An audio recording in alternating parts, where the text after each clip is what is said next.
what's up? Moi, c'est Bold, a.k.a. l'ourson Bold. Aujourd'hui, on est à l'Appartelier. L'Appartelier, c'est une maison de couture qui, dans le fond, réunit mon appartement et mon atelier. C'est les deux ensemble, dans le même environnement. C'est 1000 pieds carrés de pur bonheur.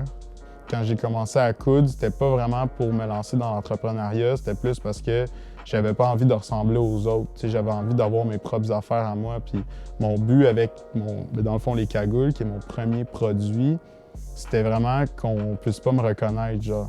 Comme là, maintenant, quand je mets une cagoule, on me reconnaît pareil parce que j'ai ma barbe qui dépasse.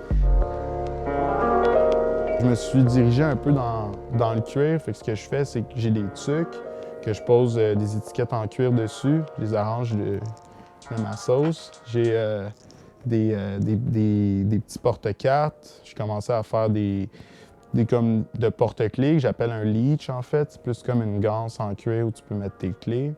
Je suis en train de travailler sur des projets de sacs, fait 100% à partir de cuir. La couture, pour moi, c'est vraiment une façon facile de subvenir à mon besoin de création. Je pense que je me suis tourné vers la couture parce que c'était vraiment plus simple à mes yeux que n'importe quel autre métier. Puis comme j'ai le besoin de créer, ben je trouvais pas mon compte dans le bois, ni dans le métal, ni dans plein d'autres choses là, que je pourrais faire là, en tant qu'artisan.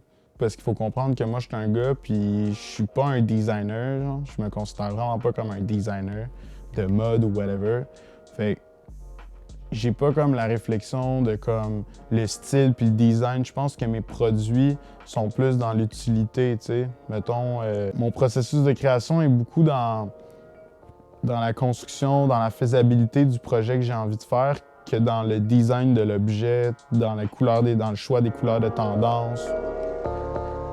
Ce dont je suis le plus fier à ce jour, je crois, c'est d'avoir mis en place une entreprise qui s'autosuffit. J'arrive aujourd'hui, après 5 ans, à être capable de faire des petites productions, puis de développer des nouveaux projets, travailler sur des nouveaux produits. Je pense que c'est ça que je suis le plus fier, c'est d'avoir réussi à trouver mon logo, trouver une direction pour mon branding, trouver vraiment qu'est-ce que j'avais envie de faire.